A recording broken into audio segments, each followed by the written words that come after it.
किसी लड़की के लिए? अच्छा, नारद जी आए देखने के लिए। जैसे ही नारद जी ने कन्या को देखा, कन्या का दर्शन करते ही नारद जी बड़े आनंदित हो गए, क्योंकि देखते ही समझ गए कि यह कन्या साधारण नहीं है। देवताओं ने मिलकर माता पार्वती की स्तुति करी। जगदम्ब महादेवी सर्वसिद्धि विधायिनी, देव कार्य करी त्वं ही सदा स्वाम नमः। हम सदा आपके चरणों में प्रणाम करते हैं। आप देवताओं का कार्य करने के लिए ही इस जगत में प्रकट हुई हो। राजा हिमांचल को पता चला कि नारद जी आए हैं, तो नारद जी का बड़ा स्वागत किया, ऊंचे आसन पर बिठाया नारद जी को। फिर नारद जी से प्रार्थना करी, बाबा आपकी कृपा से हमारे घर में कन्या प्राप्त हो गई। अब आप तो बड़े ज्योतिषी हो ना बाबा, तो देखना जरा कन्या की कुंडली क्या बोलती है, क्या करेगी ये लड़की बड़ी होके। नारद जी ने कन्या की कुंडली बनाई और कुंडली बनाते ही बतला दिया, हे राजा हिमांचल, आपके घर में यह जो कन्या पैदा हुई है ना, ये चारों युगों तक तुम्हारे नाम को रोशन रखेगी। देखो कन्या ऐसी ही होती है, वो अपने पिता के नाम को रोशन करने का सामर्थ्य उसके भीतर होता है। अब जिस मर्जी मार्ग के ऊपर चल के नाम रोशन कर दे, सही मार्ग के ऊपर चलकर भी नाम रोशन कर सकती है, और कदाचित गलत मार्ग के ऊपर भी पथ भ्रष्ट अगर हो जाए तब भी पिता के लिए दुख का कारण बन जाती है। आपकी जो कन्या है ना, आपके सुख का कारण बनेगी, आपका नाम चारों दिशाओं में फैलाएगी। आने वाले युग में इसी कन्या के कारण आपका नाम याद रखा जाएगा। राजा हिमाचल बड़े प्रसन्न हुए।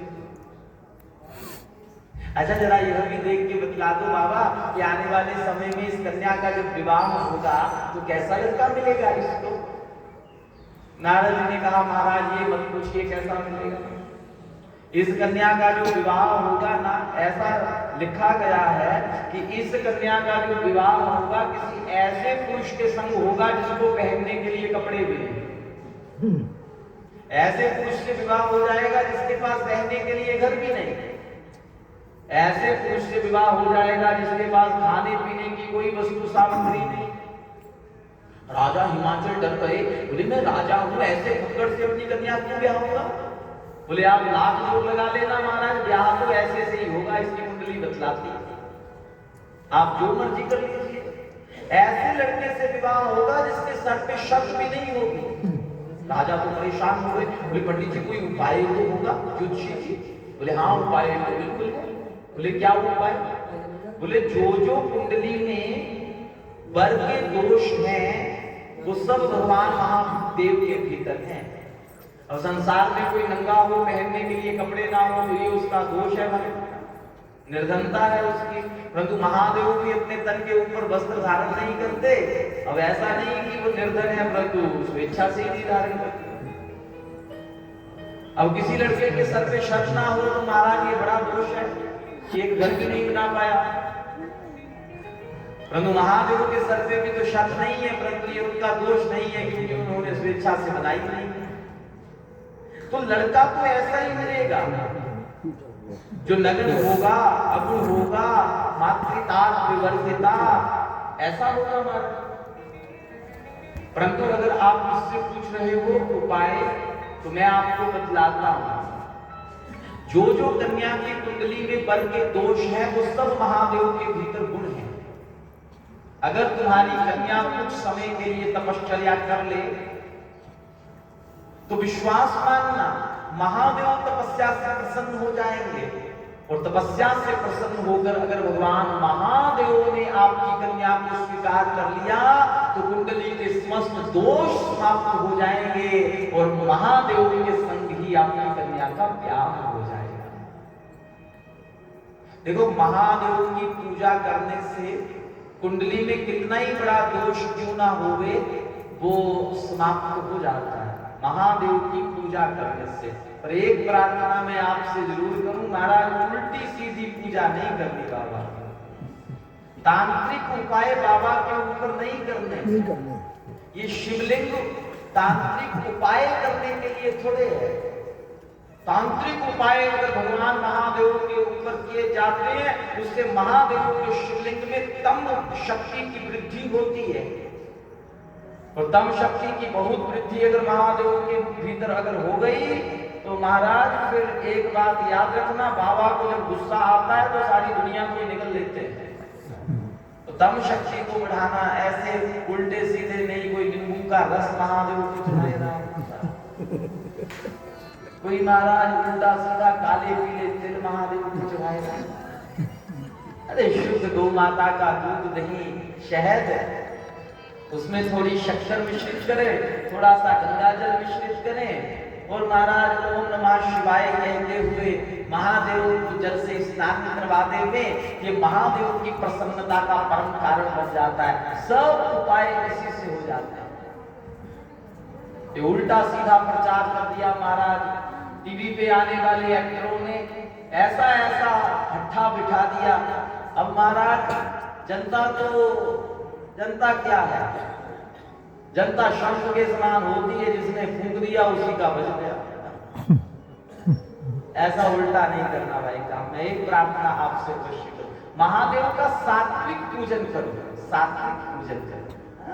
बिल्व पत्र चढ़ाओ महादेव को, दूध दही शहद से मिश्रित करके पंचामृत बनाओ, वो चढ़ाओ भगवान महादेव को। बढ़िया सा कोई पकवान बनाओ अपने हाथों से, जितनी देर बने उतनी देर ओम नमः शिवाय का जाप करो। घर से मंदिर तक आओ, ओम नमः शिवाय का जाप करो। शंकर जी को विधि पूर्वक स्नान करवाओ, चरणों में प्रणाम करो और हाथ जोड़ के कह दो बाबा, हाँ पूजा विधि तो मुझको कोई नहीं आती, आता जाता तो मुझको कुछ नहीं, परंतु बाबा आपसे उम्मीदें बहुत सारी लगाए बैठा हूं, तो आप तो जानते ही हो मेरा भला तो आप नहीं कर सकते हो, तो बाबा मेरा भला करना, मुझ पे कृपा करना। बाबा को रोज कहोगे ना तो कभी ना कभी कान में बात पड़ जाएगी। और बाबा को भी अगर आदत लग गई नींबू के रस से नहाने की, उल्टे सीधे काम करवाने की, तो आज तो तुम कर पा रहे हो, कल अगर तुम नहीं कर पाए हो, कल अगर तुम नहीं कर पाए तो सदाई थोड़े कर पाओगे, कल तुम नहीं कर पाओगे। और वो विधि जो तुम करते थे अब उसका क्या, बाबा को आदत पड़ गई वैसी पूजा की, अब बाबा की वैसी पूजा होती नहीं तो फिर बाबा थोड़ा होता ही है ना। अब जैसी आप, हमारे घर में कोई मेहमान पहली बार आया, हमने चाय पिलाई, कॉफी पिलाई, बढ़िया बढ़िया उसको खाने पीने के लिए दिया, उसको आदत लग गई कि यहाँ जाते हैं तो ये माल मिलता है। कल अगर कोई जाए मेहमान और वो सामान उसको ना मिले वहां, तो थोड़ा तो रुष्ट होता है ना। महाराज अब बदल गए, ये चाय कोई नहीं पूछते तो गुस्सा आता। यद्यपि आपने कोई अपमान नहीं किया उनका, आपने पहले सेवा करी थी वैसे, अब वैसी नहीं हो पा रही, नहीं हो पा रही तो सामने वाला नाराज हो गया कि नहीं। अब साधारण आदमी अगर नाराज होता है तो तब तो तुम्हारी चर्चा ही करता है इधर उधर, और बाबा अगर नाराज हो गया तो चर्चा और खर्चा दोनों ही होंगे, फिर याद रखना भाई। इसलिए उल्टा सीधा काम नहीं करना। बिल्व पत्र तोड़ के चढ़ा दो, ताली बजा के ओम नमः शिवाय का पाठ कर दो, जितना तुम सदा कर सको वो करो। दुकानदारी चमकाने के लिए प्रलोभन दुकानदार देता ही है तुमको, एक के साथ एक फ्री होता नहीं, वो तुम्हारे ही पैसों से तुमको दो बेच दिए जाते हैं, होता ना ऐसा। एक की जगह तुम दो लेके आते हो, एक से एक फ्री। तो प्रलोभन देने के लिए तो कई दुकानदार अपने दुकानों को चमकाने के लिए उल्टा सीधा काम कर रहे हैं। पर भाई सबकी बातों में नहीं आ जाना, कुछ अपनी भी बुद्धि का उपयोग कर। बोलो राधे राधे। राधे राधे। जोर से बोलो राधे राधे। सत्य सनातन धर्म की जय, शंकर भगवान की जय। माता पार्वती ने नारद जी के मुख से सुन लिया कि अगर शिव जी का भजन करूंगी तो शिव जी से ब्याह हो जाएगा। आहा, और क्या चाहिए। माता पिता के चरणों में हाथ जोड़ प्रणाम किया और माता पार्वती घर से निकलने लगी।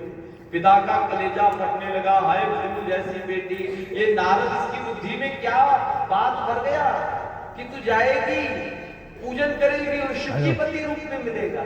बहुत समझाया, बोले बेटा बड़ी सुकुमारी है, तेरा तन तपस्या के योग्य नहीं है। कन्या ने तो कह दिया, बोले तपस्या करूंगी और शिव जी को पति रूप में प्राप्त करूंगी। अब पार्वती ने शिव जी की बड़ी पूजा करी, परंतु शिवलिंग शिव पुराण में कहीं वर्णन नहीं कि उसने काले तिल चढ़ाए, कि नींबू चढ़ाया, कि उल्टा सीधा चढ़ाया, कुछ नहीं चढ़ाया। क्या किया, मिट्टी का शिवलिंग बना दिया और जल की धार लगाई, बिल्व पत्र चढ़ाया और ओम नमः शिवाय मंत्र का पाठ किया। बस इतना ही किया। पहले वर्ष में नियम लिया कि भजन करूंगी, एक समय फलाहार किया करूंगी। दूसरे वर्ष में नियम ले लिया कि फलाहार छोड़ दूंगी, केवल पानी पीकर निर्वाह करूंगी, पत्ते खाकर निर्वाह करूंगी। तीसरे वर्ष में सोच लिया कि पत्ते भी नहीं खाऊंगी, केवल जल पीऊंगी। फिर तो जल पीना भी छोड़ दिया, केवल वायु पीऊंगी और शंकर जी का भजन करूंगी। इस भांति से भजन करती रही। बहुत समय माता पार्वती को शिव को पति रूप में प्राप्त करने के लिए भजन इनका जारी रहा। समय धीरे धीरे व्यतीत होता रहा, धीरे धीरे धीरे समय निकलने लगा। अब तो भगवान महादेव अपने कैलाश में मस्ती में बैठे। एक तारकासुर नाम का दैत्य था, उसने ब्रह्मा जी से वरदान ले लिया कि शिव जी के पुत्र के अतिरिक्त मुझको कोई ना मार सके, क्योंकि वो जानता था शिव जी की घरवाली तो बची नहीं सती, तो पुत्र शिव जी का कहां से हो जाएगा, माने मैं अमर हो जाऊंगा। उसने देवताओं की खूब नाक में दम किया। देवता लोग शंकर जी के पास आए, तो देखा शंकर जी तो मस्ती में बैठे। शंकर जी ने सोच लिया था एक बार शादी करी, कितना झंझट पड़ गया जिंदगी में। पहले दक्ष प्रजापति नाराज हुआ, फिर सती, फिर ये वो सोए, इतना लंबा नाटक। अब ये इस झंझट में हमको नहीं पड़ना, अपने राम अकेले ही ठीक है, ना किसी की चिंता ना किसी को बस ठीक है भाई, अपना अपने राम मजे में। शंकर जी तो कैलाश में मस्ती में बैठे, पर देवताओं की नाक में दम किया। देवता लोग बड़े परेशान, आप पहुंचे शंकर जी के दरवाजे, देखा शंकर जी विराजमान। देवताओं के राजा इंद्र ने अपने परम सहयोगी कामदेव से कहा, भाई तू ही है जो इनकी समाधि तोड़ सकता है। कामदेव शंकर जी के भीतर घुसने का प्रयास करने लगा। महादेव ने एक बार प्यार से समझाया, देख तेरा मेरा कोई झगड़ा नहीं, तू अपना काम कर, मुझको अपना काम करने दे। मैं समाधि में बैठा हूँ, काहे मेरे पीछे पड़ा है। और कई बार ऐसा होता है कि जो लातों के भूत होते वो बातों से बात को समझते ही नहीं। जब तक लात ना पड़े तब तक बात समझ में आती थी। कामदेव को समझाया महादेव ने, कामदेव को लगने लगा कि देखो शिव जी भी मेरे हाथ जोड़ रहा है। महादेव ने कहा, अच्छा तो अब मुझको सबक सिखाना ही पड़ेगा। तब शिव तीसर नयन उघारा, महादेव ने अपने तृतीय नेत्र को उघारा। सामने कामदेव का दृष्टि कामदेव के ऊपर पड़ी और भस्मीभूत ही कर डाला। देवताओं ने सोचा हो गया था, हम तो सोच रहे इनके पुत्र पैदा होगा जो तारकासुर को मारेगा, पापा ने तो कामदेव ही भस्म कर दिया, अब कहां से होगा। तब रति को भेज दिया, बोले तू रो इनके सामने, ये बड़े दयालु हैं, थोड़ी देर इनके सामने कोई रो ले ना, आंखों से आंसू बहा ले, ये प्रसन्न हो जाते हैं, तेरे घर वाले को जीवित कर देंगे। रति गई, खूब विलाप किया रति ने, महादेव महादेव। द्वापर जो है नारियां आपका उपवास कर लेती हैं, तो आप उनको उनके सुहाग को अमर बना देते हो, मेरा मेरे हाथों से मिटा दिया। महादेव प्रसन्न हुए, बोले मांग क्या मांगती है, बोले मेरे घर वाले को जीवित कर दो। बोले जीवित अगर कर दूंगा तो उसके कर्मों की सजा उसको कैसे मिलेगी। अब थोड़ा तो ताप उसको भी भोगना पड़ेगा जो उसने उल्टा सीधा काम किया। मैं वचन देता हूं तेरे घर वाले का शरीर नहीं रहेगा, फिर भी वो व्यापक रहेगा पूरे जगत में। अब बिना शरीर में कामदेव व्यापक है। फिर यह भी वचन दे दिया कि श्री कृष्ण का अवतार जब धरती के ऊपर होगा तो तेरा जो पति है वो श्री कृष्ण का ज्येष्ठ पुत्र बनकर धरती में प्रकट होगा, वहां मिल लेना अपने घर वाले से। देवता लोग सोचे कि चलो ठीक है, शांति हो गई, कामदेव भी व्यापक हो गया और शिव जी के नेत्र भी खुल गए। तब विष्णु भगवान के पास पहुंचे देवता, महाराज अब आप ही हो जो शिव जी को ब्याह के लिए तैयार कर सकते हो। तब भगवान नारायण आए, महादेव से कहने लगे बाबा आपको ब्याह कर लेना चाहिए। शंकर जी ने कहा महाराज और कुछ बोल तो ये ब्याह वाला बड़ा झंझट है, कौन चक्कर में फंसे। देखो अपने राम कितनी मस्ती में बैठे हैं, कितनी शांति है इस कैलाश में, इसलिए बाबा ब्याह, हमको ब्याह का कोई मन नहीं।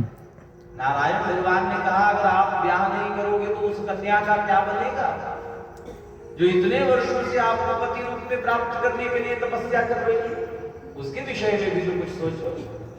आप तो भक्तों का सर्वस्व हो, तो एक भक्तानी आपको पति रूप में प्राप्त करने के लिए तपस्या कर रही है, तो आपको जाना चाहिए।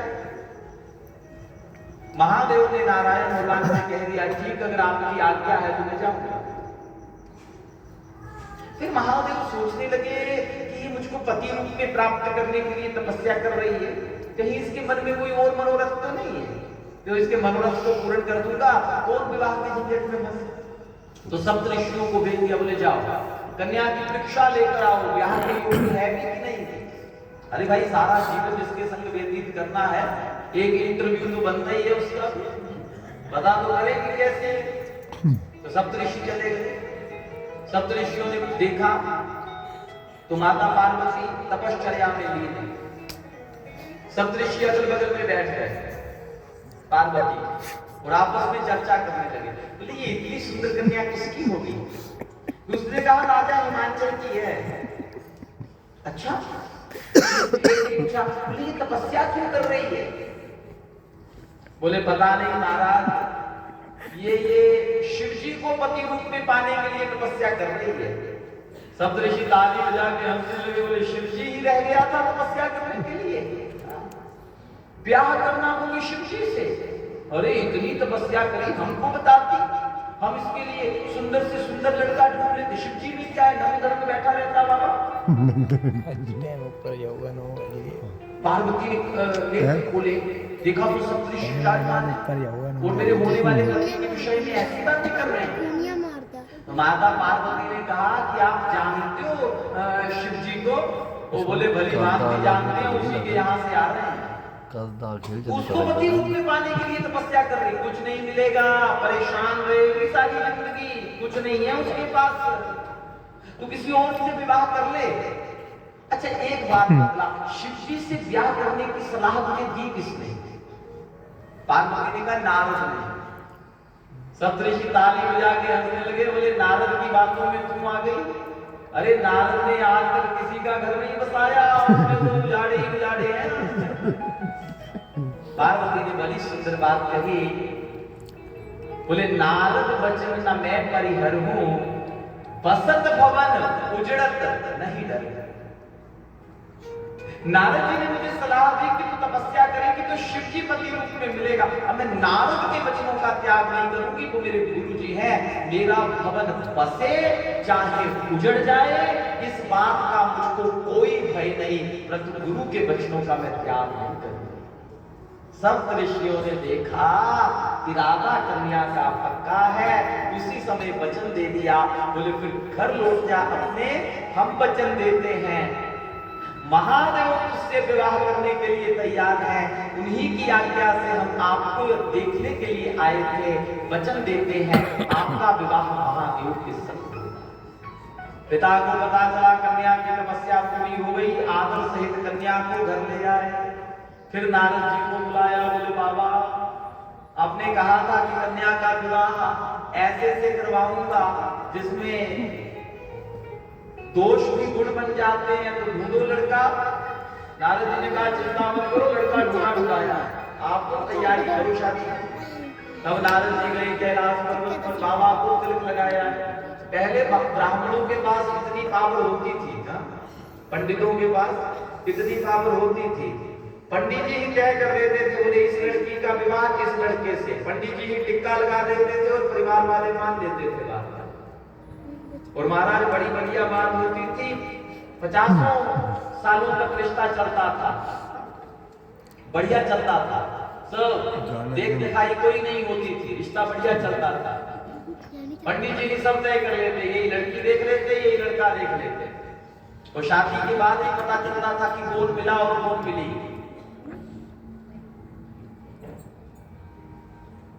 ऐसा ही होता था।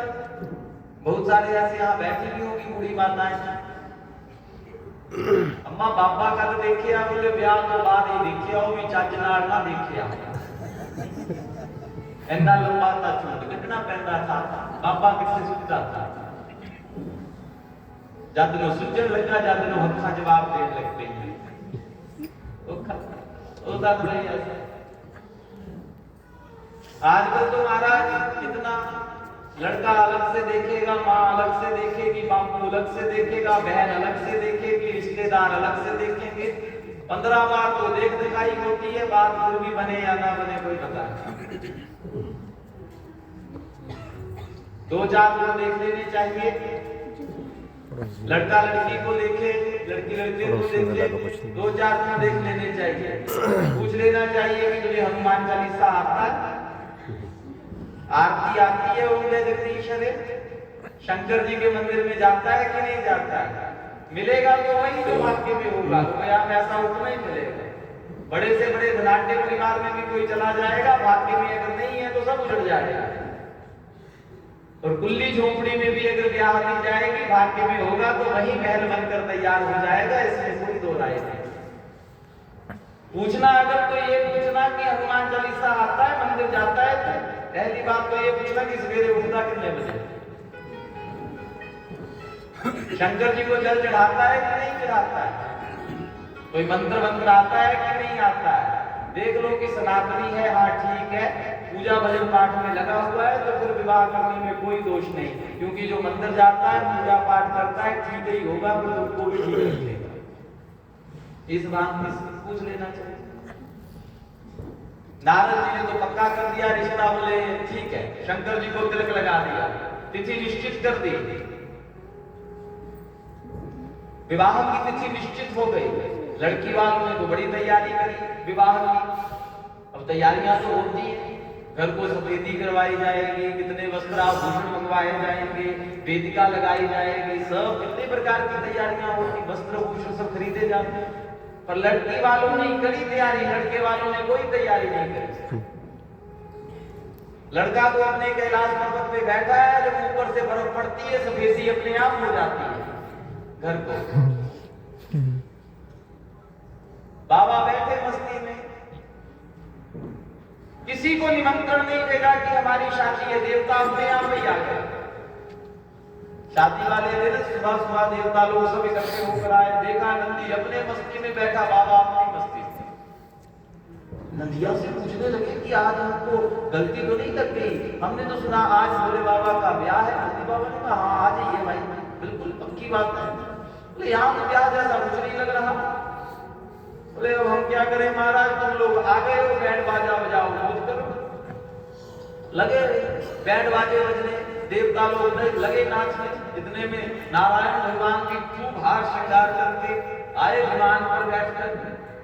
अब महाराज सबने देखा लड़के को, तो लड़का तो महाराज अपनी मस्ती में जटाजूट फैली हुई लंबी लंबी दाढ़ी बाजों पर लपेटा हुआ, कोई करीब जाने की हिम्मत नहीं कर रहा। देवताओं ने सोचा कि चलो जैसे भी हो जाए, बस एक बार शादी, हम कहीं इनके पीछे ज्यादा पड़ेंगे और ये शादी से इनकार कर दिए तो फिर तारकासुर करने वाला नहीं। देवताओं को तो अपनी पड़ी, नंदी को भेज दिया, आप जरा बाबा का हार श्रृंगार छोड़ा। नंदी गए, बोले बाबा आज आपकी शादी है। बाबा ने उठाया त्रिशूल, बोले चलो फिर। बोले बाबा ऐसे कैसे, थोड़ा कुछ हार श्रृंगार करो। क्या हार श्रृंगार करना? बोले बाबा जिस लड़के की शादी होती सेहरा तो कम से कम बांधता ही है। बोले कहाँ सेहरा लेने के लिए तू जाएगा, और सेहरा कौन बांधे सर पे, कौन झंझट को मोल लेवे। ऐसा कर तू मेरी जगहों को मोड़ मोड़ के सेहरा बना दे ऊपर से। बाबा बांधू कैसे? तो गले से निकाल के एक नाग दे दिया, बोले इसी से बांध। तो सांप से बांध के महाराज सीधा सा तैयार कर दिया, कुछ लटकन आगे को लटका दी, हो गया सेहरा। बाबा अब उटक भी लगता है लड़के को, तो उससे क्या होता है? बोले उससे तन गोरा हो जाता है। बोले इतने झंझट में कौन पड़े, होटल लगाए और तन को गोरा करे, मुर्दे की राख लेके आ मेरे तन पे डालने, इतना गोरा हो जाऊंगा कि बटन से भी नहीं हो सकता, पाउडर भी लग गया। बाबा कोई हार श्रृंगार भी डालना चाहिए। बोले कैसा हार श्रृंगार? बोले कोई हीरे का, मोती का, रुपए पैसे का कोई हार, दूल्हा पहनता ही है। बाबा ने कहा उसमें बड़ी दिक्कत है, मोतियों का हार पहन के चलो, फिर सारी शादी में डरते रहो कि कोई उतार ना ले जाए, उतार ना ले जाए, उतार ना ले जाए। हम तो ऐसा हार पहन कर जाएंगे जिसके चोरी होने का कोई खतरा नहीं, सुबासु की नाग लपेट दिया गले में। अब तो महाराज देवताओं ने देखा, बोले ये दूल्हा है, इस दूल्हे के पीछे अगर हम जाएंगे तो पता नहीं कुछ खाने को मिलेगा भी कि नहीं। सूचना मिल गई, बोले स्टाफ लग गए होंगे, चलो अपन चलते हैं पहले शादी में कि आते रहेंगे पीछे। देवताओं ने विष्णु भगवान को आगे किया और लेकर निकल गए। दूल्हा रह गया कैलाश में अकेला और दूल्हे का वाहन नंदी। नंदी ने कहा कि बाबा बराती तो सब चले गए, अब तो हम ही दो बचे, ऐसे तो मजा नहीं आएगा बिना बारात के शादी। ऐसा कर तू बारातियों को बुला। बोले अब तो वो निकल गए। बोले जो निकल गए वो निकल गए, और बाकियों को बुला ले। बोले किनको बुलाऊं? बोले दुनिया भर में जितने शमशान घाटों पे भूत प्रेत हमने नियुक्त किए सबको बुला। पहली बार भूतों को किसी ने शादी में आने का निमंत्रण दिया, ये आप में से बाहर हो गए। बोले हैं हमको शादी का निमंत्रण?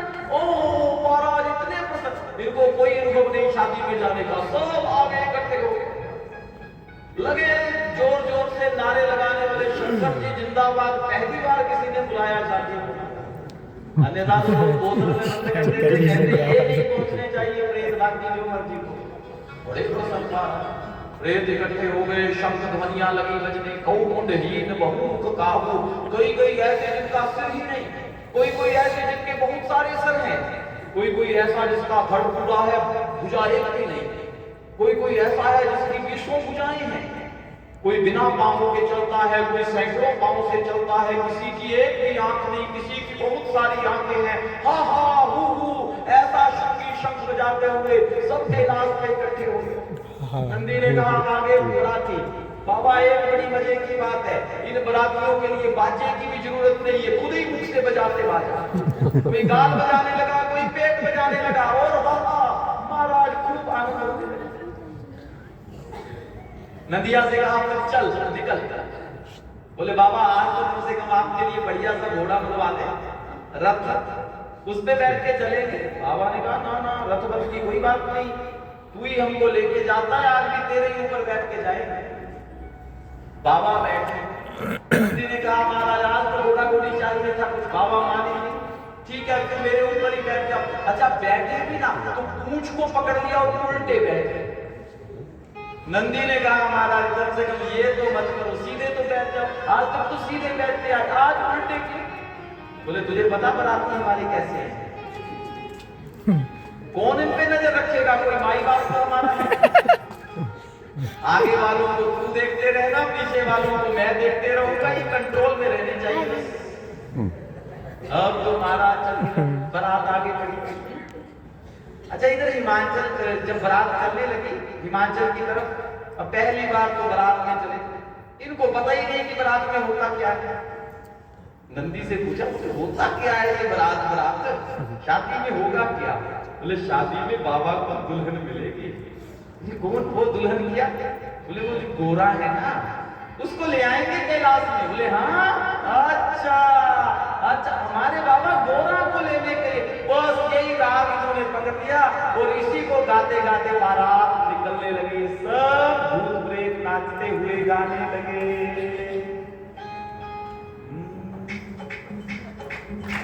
कितना घंटा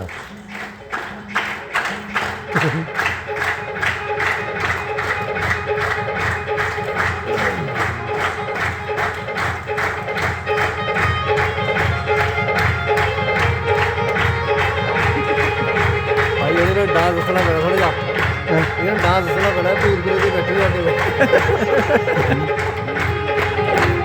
सारे गाने बना लिए और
शिव चले ने गोरा कोल पंगड़ा फूटा था शिव चले ने गोरा कोल पंगड़ा फूटा था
राजा हिमाचल के, अच्छा जब राजा हिमाचल के यहाँ बारात पहुंचे,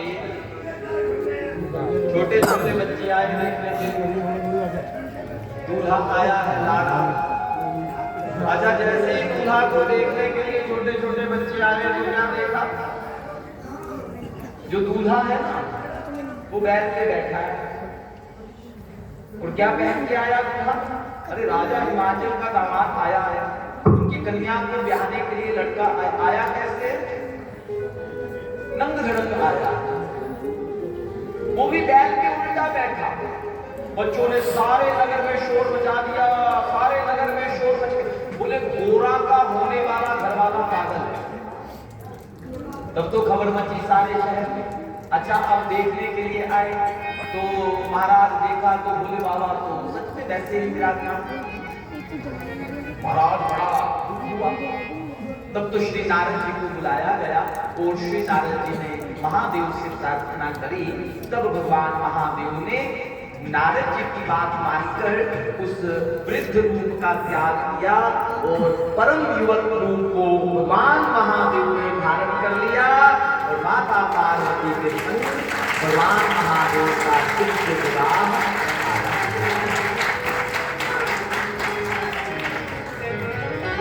शिव महापुराण के अनुसार भगवान महादेव का विवाह बड़ा लंबा चला, कम से कम 6 महीने।